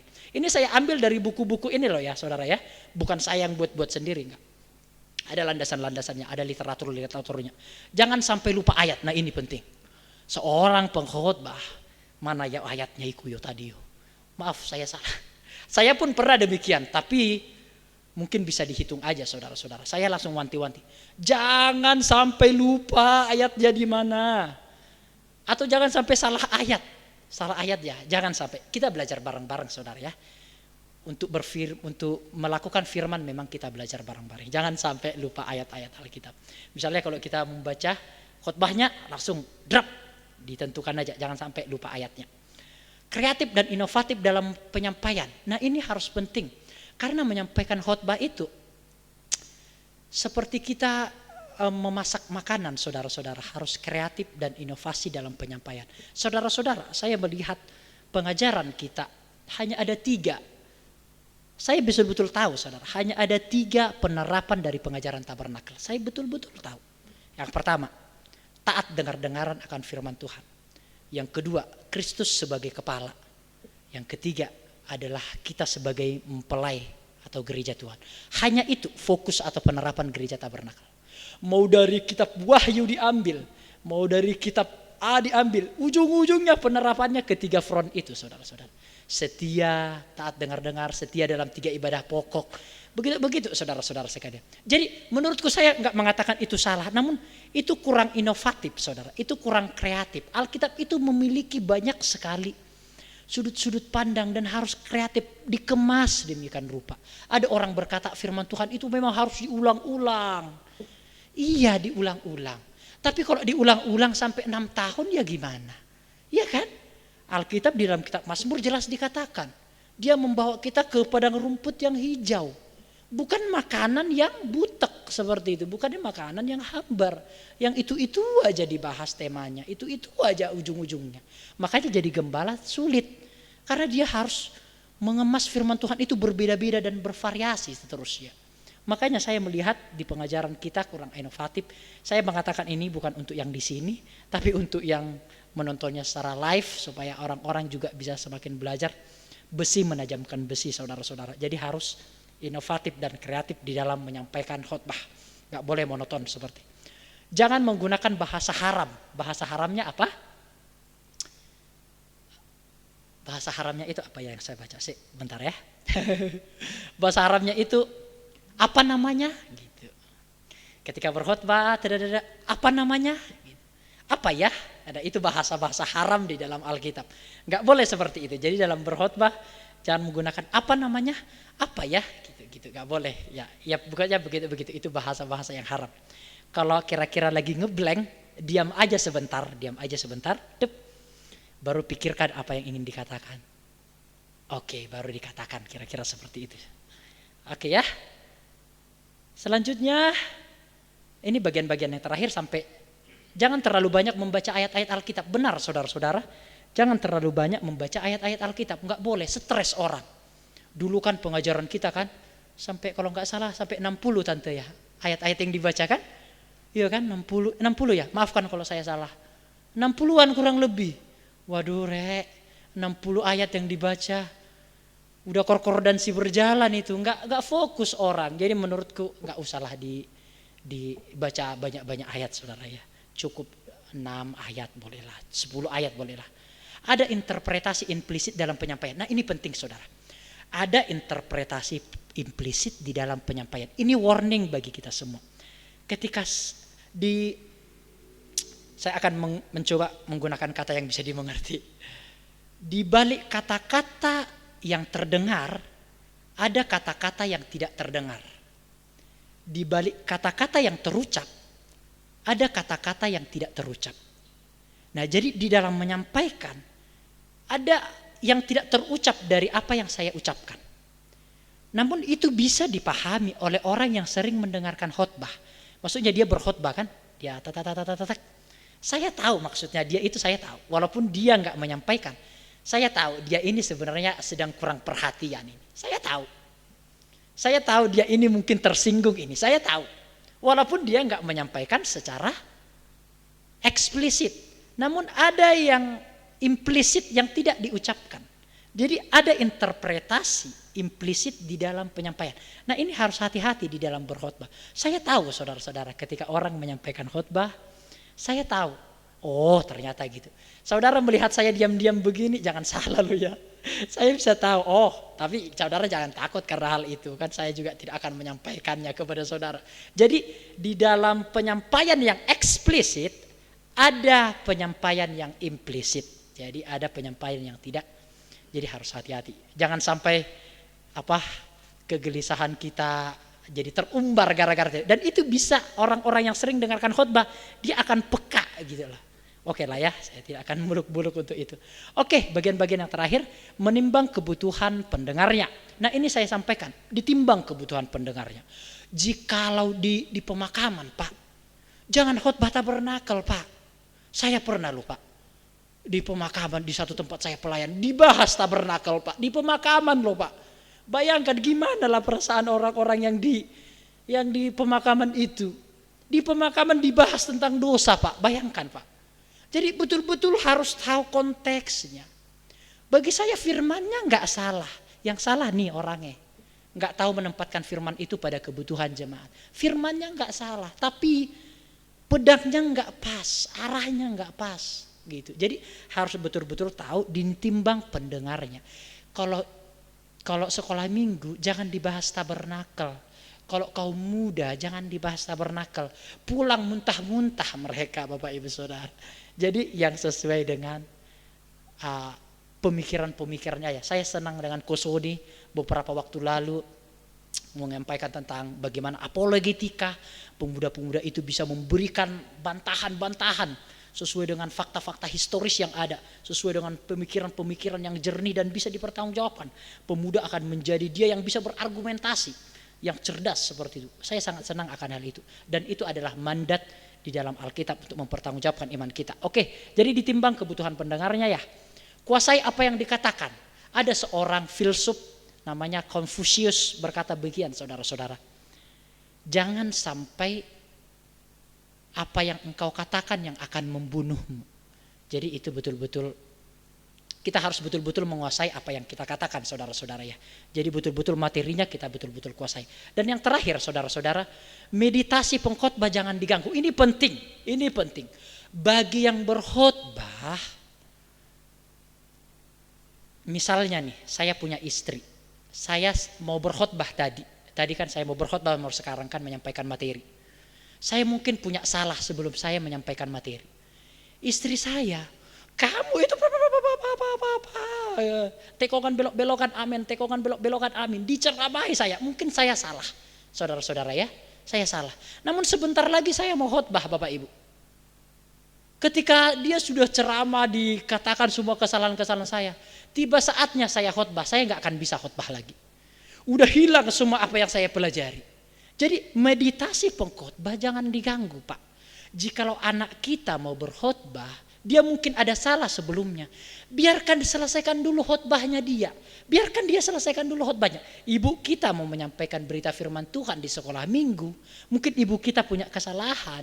Biarkan dulu profesional dia sampaikan khotbah di sekolah minggu. Atau mungkin suami kita, istri kita yang ingin menyampaikan khotbah, mungkin sebelumnya dia salah. Biarkan dulu dia menyelesaikan khotbahnya itu secara profesional. Anak kita mungkin mau menyampaikan khotbah salah, mungkin bencekno. Biarkan dulu dia profesional. Jangan di teror se. Biarkan setelah dia selesai khotbah, you mau teror sampai dia muntah-muntah pun nggak apa-apa. Saya soalnya pernah dulu di gereja seberang, saudara-saudara, mau menyampaikan firman Tuhan begitu. Haleluya, puji Tuhan lah, diceramahi aku habis-habisan. Padahal 2 jam kemudian saya mau khotbah, nggak bisa khotbah. Hanya saya baca ayatnya, amin. Jadi bukan masalah nggak ada urapan Roh Kudus, bukan masalah itu. Tapi di dalam meditasi pengkhotbah itu jangan diganggu. Betul-betul lah dulu diselesaikan dulu pekerjaannya secara profesional, baru setelah itu jikalau mungkin dia punya salah, silahkan sikat habis-habisan ceramahi, nggak apa-apa, itu urusan saudara-saudara sendiri. Oke, sepertinya saya tidak akan nutut waktunya untuk memberikan contoh. Kita akan langsung saja kepada sesi tanya jawab. Ada mungkin yang mau bertanya? Sesi tanya jawab mungkin? Ayo, nggak usah. Karena kalau saya khotbah mungkin nggak akan nutut kapan waktu mungkin. Gak usah sungkan Bapak Ibu, ini kan sesi seperti kuliah aja, wajar kok untuk adu argumentasi, itu wajar kok, nggak sesuatu yang salah, supaya kita semakin dewasa. Yang berkaitan tentang materi kita boleh, yang enggak berkaitan tentang materi kita juga boleh kok. Ada? Oke, siap. Ya. Di dalam 1 Korintus 2 ayat 1 sampai yang kelima. Boleh, oke. Ya, tolong ditayangkan. Aku udah selesai ya. Ditayangkan aja. Ditayangkan dulu ya, sebentar kok. 1 Korintus pasal yang kedua. Ayat 1 sampai 5. Oke, sebentar ya, kita tampilkan biar kita belajar bareng-bareng.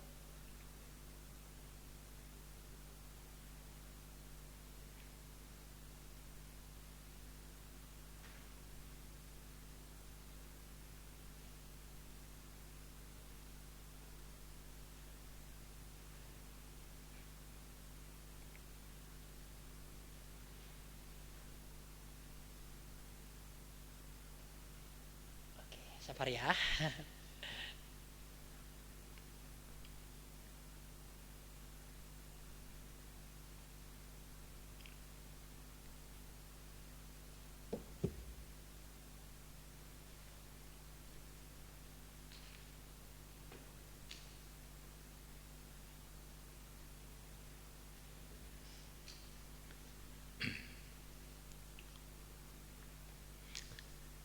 Ya, saya bacakan aja Iya, ya, supaya kita semua Iya. dengan ini sudah keluar.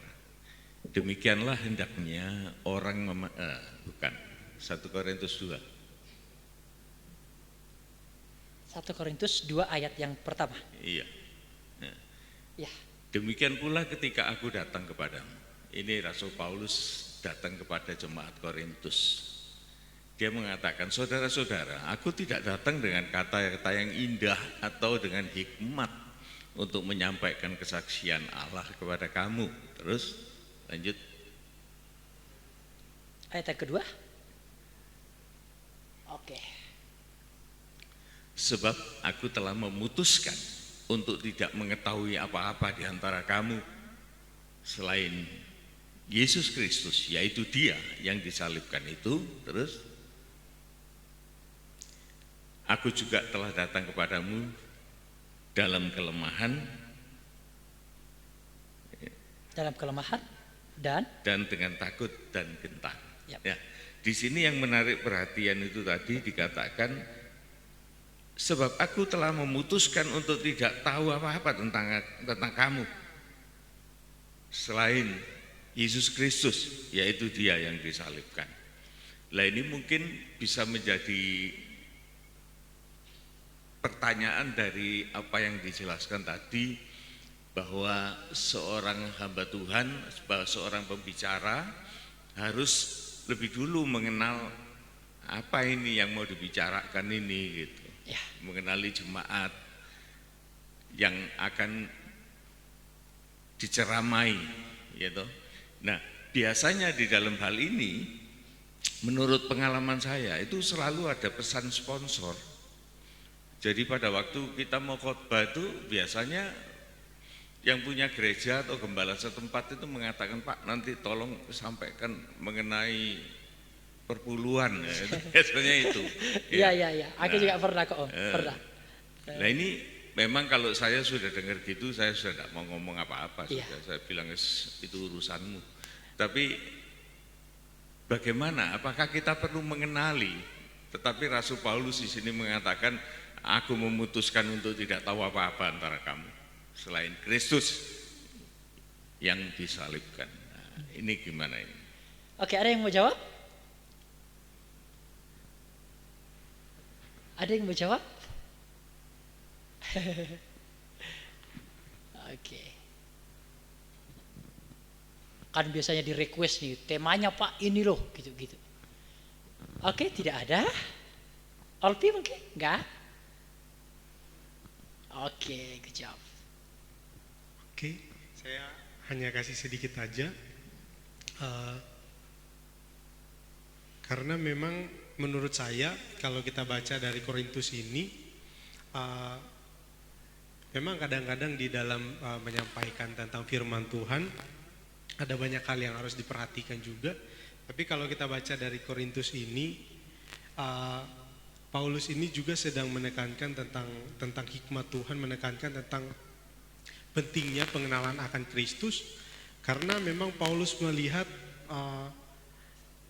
sebenarnya masalah yang paling menonjol di jemaat Korintus ini memang mereka itu krisis. Kalau menurut saya mereka itu krisis pengenalan akan Kristus. Jadi hal ini ditekankan sekali oleh Paulus. Dan Paulus juga kalau kita baca di surat yang pertama sudah sangat tahu keadaan di Korintus dan dia sangat mengerti keadaan itu, sehingga dia itu masalah itu mungkin menurut saya mungkin masalah itu juga ulang mereka kayak gitu, jadi dia nggak mau pusing lagi tentang itu, sehingga dia katakan dia nggak mau tahu apa lagi tentang keadaan di Korintus, sehingga dia mengatakan bahwa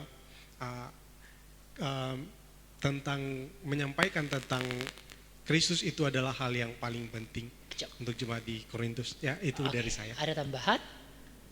Nah, saudara-saudara, betulkah Rasul Paulus tidak mengetahui apa-apa di antara jemaat Korintus?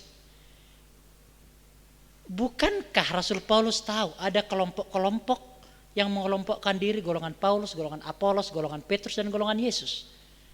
Bukankah Rasul Paulus tahu ada perceraian, ada perzinahan di sana, ada yang kawin antara keluarga di sana? Nah, terus bahasa ini gimana kira-kira? Padahal dia tahu semuanya loh, masalah-masalah yang paling kompleks malah. Jadi bahasa ini memang begitulah Rasul Paulus di dalam menyampaikan beritanya. Maksudnya mungkin bagi saya ini adalah sebuah kalimat yang tersembunyi. Maksudnya adalah pengenalan kepada Kristus itu jauh lebih penting daripada aku mengenal kamu. Mungkin itu bahasa yang implisit dari perkataan Rasul Paulus ini. Ya mungkin Bita sedikit menjawab Om. Ada yang lain mungkin? Yang lain? Apa aja?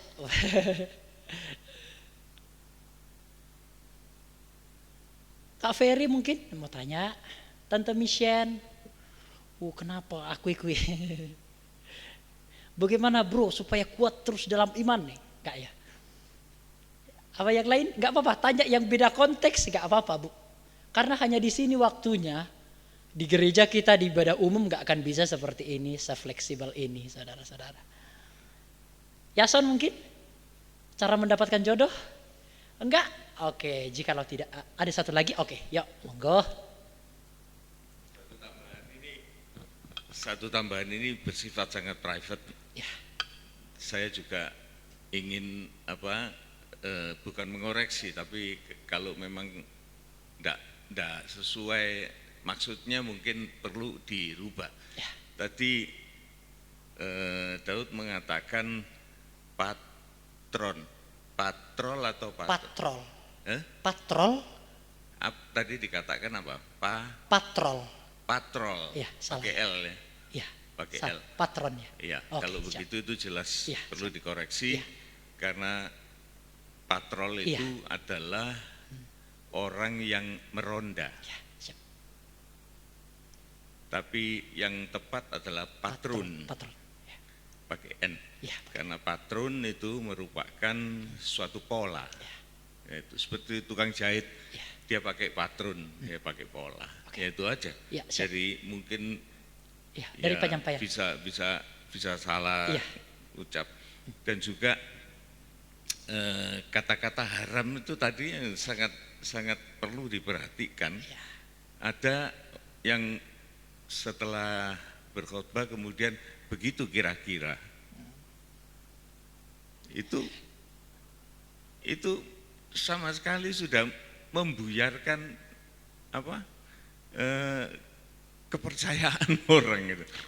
Jadi kalau tadi orang itu mencoba untuk percaya, kemudian dengar ya kira-kira kayak gitu, kira-kira itu Ya, kan, ya itu juga bisa merupakan suatu gangguan. Ya. Eh? Filler bisa. Ya, bisa juga filler. Ya filler Ya, juga filler, bisa ya. dipakai itu ya. Ya. Jadi mungkin, nah kata mungkin ini juga kalau di dalam khotbah itu dihindari. Tapi kalau dalam berbicara biasa ya bisa dipakai. Mungkin karena masih mungkin loh. Gitu. Tapi kalau kita menyampaikan firman Tuhan itu seharusnya kata-kata mungkin, kira-kira itu harus dihilangkan. Kecuali kalau kita membawa dalam suatu pengertian yang lain. Jadi misalnya dalam bahasa-bahasa di luar penyampaian Alkitab, ya itu bisa aja, mungkin gitu. Atau ya itu kira-kira kayak gitu. Tapi kalau sudah di dalam masuk dalam penjelasan firman Tuhan, jangan sampai kata begitu kira-kira atau mungkin begitu. Nah itu sangat melemahkan. Oke. Siap, good job. Dan juga saya akan memberikan sedikit wawasan kepada kita semua bahwa memang apa yang saya rasakan dalam bergereja selama ini, mulai dari saya muda dulu, itu untuk masa sekarang sangat jauh berbeda. Jauh berbeda. Kalau dahulu saya bergereja di antara 200 orang misalnya, itu yang menyandang strata sarjana itu mungkin hanya 1-2 orang. Dan itu sudah kita anggap manusia setengah dewa. Apapun yang dia katakan kita, percaya. Kenapa? Karena dia sarjana. Karena dia sudah stratanya S1. Semuanya manggut-manggut. Dewa ini sudah setengah dewa. Lah, kalau zaman sekarang kita bergereja 200 orang, itu bisa jadi 50 orang itu stratanya sarjana semua itu. Nah, di sini sebagai seorang pembicara, sebagai seorang pengkhotbah, kita harus merubah pola pikir kita dan juga cara kita untuk berkomunikasi. Berkomunikasi itu sangat perlu. Betul tadi, etika itu mengatasi segala pengetahuan. Ya. Pengetahuan itu bisa dicari. Tapi kalau etika itu keluar dari attitude manusianya itu sendiri. Orang pinter kayak apapun, tapi kalau tidak punya etika, tidak dihargai. Nah, makanya saya sebagai gembala juga sering ngomelkan ya kepada kalian, kalau waktu kebaktian jangan ada kursi ditumpuk, ya, jangan ada kerdus ditaruh di kursi, nanti jemaat lihat ini kebaktiannya di toko atau di mana gitu. Nah ini termasuk etika loh ini, cara kita berdandan, berpakaian, Ya kalau saya anggap itu perlu, saya tegur supaya itu jangan terjadi sehingga itu nanti akan merusak suasana. Jadi tampilkanlah yang terbaik di dalam waktu ibadah. Tampilkanlah yang terbaik. Ya enggak usah mewah, tapi yang pantas lah itu ya untuk orang yang beribadah. Karena itu merupakan tata krama dari cara kita beribadah. Nah, juga mengenai cara-cara berkhotbah. Cara-cara berkhotbah itu saya ibaratkan seperti seorang pilot. Pembicara itu seperti seorang pilot yang mengendalikan pesawat terbang. Kalau dia mau terbang, dia harus memeriksa segala perlengkapan dan segala prosedur penerbangan itu harus dia kuasai, rute penerbangannya juga harus dikuasai, halangan-halangan apa nanti yang dia dapat, dia harus kontak sama bagian peramal cuaca. Nanti ada taufan, ada ini, ada hujan, dia harus tahu itu. Nah, persiapan itulah yang membuat penerbangan ini menjadi lancar dan nyaman. Nah, susahnya gini, kalau pilot itu sudah di udara, itu nganggur itu, enak itu. Jadi autopilot, jadi bisa diserahkan secara otomatis kepada perangkat pesawat itu untuk mencari jalan sendiri, mencari amannya sendiri. Tetapi pada waktu mau mendarat, nah ini resikonya itu bisa 2 kali lipat resiko gagal daripada resiko mau terbang. Jadi seorang pembicara itu kalau dia mulai starting itu rasanya enak semua kalau dia sudah tahu apa yang dia tuju. Apalagi sudah melayang, tapi dia biasanya lupa mendarat. Nanti kalau dia sudah lihat jamnya sudah mau habis, ini lapangannya di mana ini? Saya mau mendarat kemana ini gitu. Bagaimana prosedur mendarat? Kan tidak boleh langsung turun anjlok gitu. Mesti mainkan flip pesawat, mesti mengembangkan pesawat, mencari arah angin dan lain sebagainya. Nah ini yang membuat pengkhotbah itu nanti jadinya pada waktu endingnya bertele-tele itu. Saya enggak ngomong orang lain loh, termasuk saya loh. Sampai sekarang loh. Biasanya kalau saya sudah ngelirik timer itu, sudah waktunya mendarat. Ini mau mendarat di lapangan mana ini? Apa semua sudah lengkap? Sudah diinstruksikan supaya penumpangnya siap, supaya pramugarinya kembali ke tempat masing-masing. Nah itu gambarannya kayak gitu. Sehingga seorang pembicara akan mengalami kesulitan pada waktu dia akan landing. Kalau dia sudah keenaan ngomong, dia lupa kapan berhentinya gitu. Nah nanti kalau sudah mau berhenti, yang dengerin sudah capek semua. Nah ini suatu kegagalan. Ya, ini supaya juga jemaat bisa tahu bagaimana sulitnya sebagai seorang pembicara. Nah, tentang mengganggu konsentrasi di dalam hal meditasi itu juga sangat perlu. Jadi seorang yang dibebankan firman Tuhan, menurut pengalaman-pengalaman yang saya hadapi ya, sampai mulai sore, bukan mulai sore itu, jadi mulai kalau sudah mau 3 hari, 4 hari mau berkhotbah, jadi sekarang ini Rebu ya, Kemis itu saya sudah bertapa itu, sudah tidak mau diganggu, Istri saya ngomong sembuh urusan dewi, aku gak mau tahu. Oleh karena saya mau konsentrasi di dalam hal mencari apa yang dibutuhkan oleh sidang jemaat. Kadang-kadang beberapa kali selama ini saya kalau mengumpulkan bahan khotbah itu sampai bisa ada 3-4 khotbah dalam beberapa hari itu yang bisa saya kumpulkan. Jadi bukan satu loh, bukan satu. Jadi kalau mau khotbah itu yang saya kumpulkan itu bukan satu, bisa 4, bisa 3. Akhirnya pada hari H terakhir saya nemukan satu, ini yang akan saya sampaikan. Pagi saya bangun, sepertinya Tuhan mengatakan, bukan itu. Loh, yang mana Tuhan? Tidak ada, cari lagi.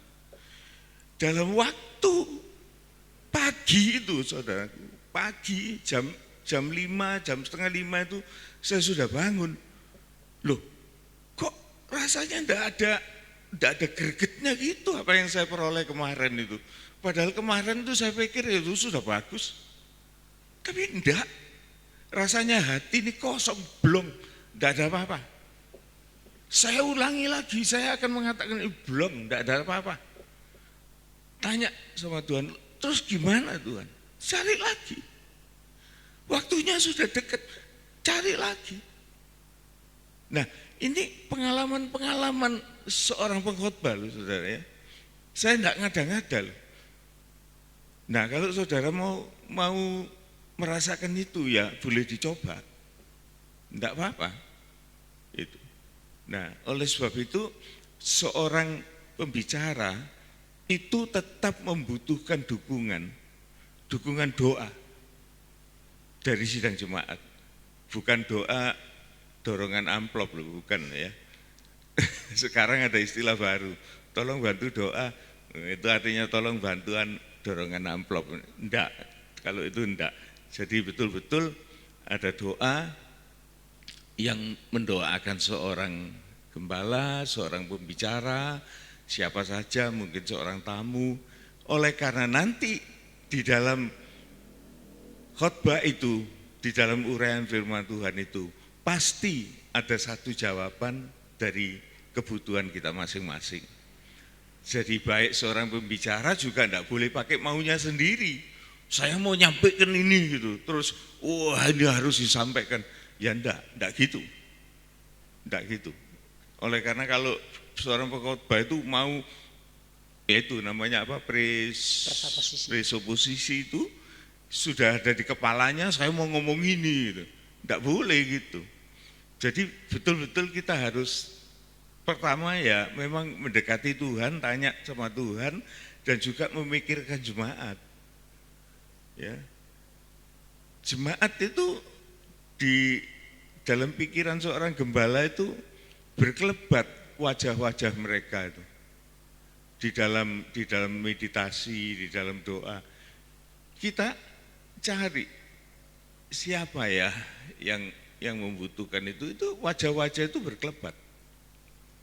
Nah, di situ kita dapat suatu inspirasi dari Tuhan, dari Roh Kudus untuk bisa menyampaikan yang merupakan suatu jawaban bagi kebutuhan sidang jemaat. Yaitu hanya tambahan dari saya. Mungkin ada pertanyaan lain? Jangan sungkan-sungkan. Ada? Jangan sungkan-sungkan. Ya.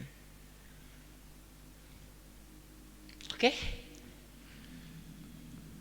Iya.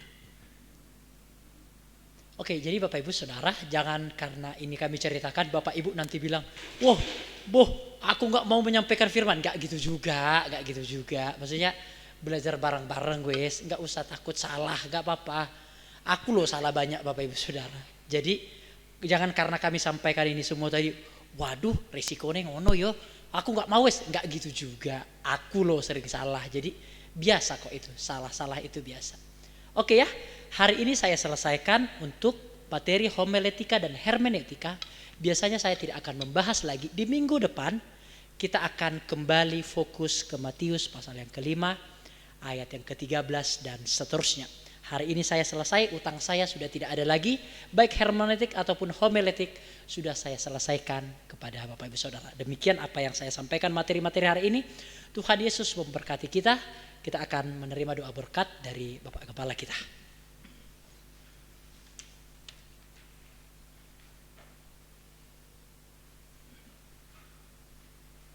Sebelumnya juga supaya tidak lupa, saya juga ingin menyampaikan sesuatu bagi sidang jemaat. di dalam pikiran saya, di dalam pola saya berpikir, sebetulnya saya ini lebih suka memanusiakan manusia. Tadi dikatakan kalau khotbah jangan muluk-muluk, itu ada betulnya. Oleh karena kita ini tidak sama, saudaraku. Daya tangkap kita, daya pengertian kita, daya nalar kita, pengalaman hidup kita tidak sama. Jadi kalau waktu kebaktian umum, kita itu berusaha untuk merangkum semua dengan keperluan masing-masing yang cukup bervariasi. Jadi saya lebih banyak mendatar oleh karena saya ingin memanusiakan manusia itu lebih dulu. Jangan kita khotbah di depan orang yang lapar. Karena waktu itu kita salah timing, salah memperkirakan. Jadi lebih baik kita memanusiakan manusia itu lebih dahulu, itu akan menjadi lebih berhasil. Dan jikalau kita memaksakan untuk manusia itu menjadi manusia yang ilahi, itu pun juga ada waktunya. Seperti PA begini. Nah, PA ini porsinya lain, saudara ya. Porsinya adalah pengajaran. Ya bila perlu pengajaran yang kita miliki, itu tidak ada salahnya. Untuk kita mengenali dan sampai konsisten kita jalankan. Karena pengajaran itu menjadi bubar kalau yang jalankan tidak konsisten. Semua pengajaran yang kita ambil dari firman Allah, dan kalau kita tekuni dengan konsisten, itu hasilnya bagus. Apa saja bagus. Katakan misalnya pengajaran tentang berkat-berkat, tentang kaya-kaya, ya silakan kalau mau kaya. Siapa yang larang orang kaya? Tapi harus konsisten. Untuk apa kalau kita sudah kaya? Lah itu pertanyaannya. Tapi kalau kita tidak konsisten, kita cuma nguber kekayaan, nguber seneng-senengnya saja, jadi sesat. Tapi kalau kita melihat jemaat itu dalam keadaan tertekan, kemiskinan, kemudian kita mengajarkan mereka supaya mereka memperoleh berkat Tuhan, ya kita ajarkan manusiawinya gimana, ya nyambut gawe, ojo nganggur, ojo males kan itu. Nah supaya itu berhasil dan nanti kan bisa jadi kaya. Nah tujuan kalau kita sudah diperkaya, untuk apa kekayaan itu? Jadi konsisten dan berkesinambungan.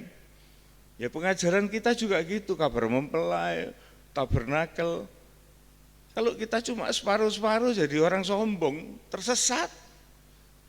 Tapi kalau kita konsisten, betul kita tekuni, dan kita mengerti, itu hasilnya akan positif, akan bagus. Yaitu sedikit pesan dari saya saat ini. Sekarang kita bangkit berdiri, kita akan berdoa. Bapa di dalam surga, kami bersyukur untuk waktu yang Tuhan anugerahkan kepada kami, sehingga kami boleh memanfaatkannya dengan baik bersama dengan firman Tuhan yang sesederhana apapun telah kami dengar dan kami perhatikan. Biarlah semuanya ini Tuhan akan membuat iman kami semakin meningkat dan juga akan menjadi sesuatu yang berkembang di dalam alam pikiran kami. Terima kasih buat semuanya ini. Saatnya juga Tuhan kami akan berdoa buat kedua anak dari Bapak Hari yang ada di Jember yang sedang dalam keadaan sakit. Tuhan mohon kemurahan-Mu, Engkau berkemurahan, Engkau menjamah dengan tangan kasih-Mu Tuhan yang penuh dengan kuasa, dan Engkau memulihkan kesehatan kedua anak ini kembali sempurna dan boleh beraktivitas sebagaimana yang diwajibkan atas mereka. Berkati juga kedua orang tuanya, Tuhan berikan kesabaran dan ketekunan untuk menjaga, untuk merawat kedua anak ini. Terima kasih Tuhan. Dan juga bagi mereka yang tidak disebutkan namanya, mereka juga yang dalam keadaan sakit, dan Tuhan juga berkuasa menolong mereka. Kami hanya berdoa memohonkan kemurahan-Mu. Sekarang terimalah berkat dari Tuhan, saudara-saudaraku yang dikasihi oleh Tuhan, terimalah berkat anugerah, kasih sayang, damai sejahtera, keselamatan yang kekal dari Allah Bapa, Putra, dan Roh Kudus, menyertai kehidupan kita semua, mulai dari saat ini sampai Maranatha Tuhan Yesus datang kembali. Pulanglah beserta dengan segala berkat ini, dan kita juga diberkati secara jasmaniah, untuk kita dimampukan juga untuk menjadi berkat bagi setiap orang yang ada di sekeliling kita. Dalam nama Tuhan Yesus Kristus, kami sudah berdoa. Amin. Amin.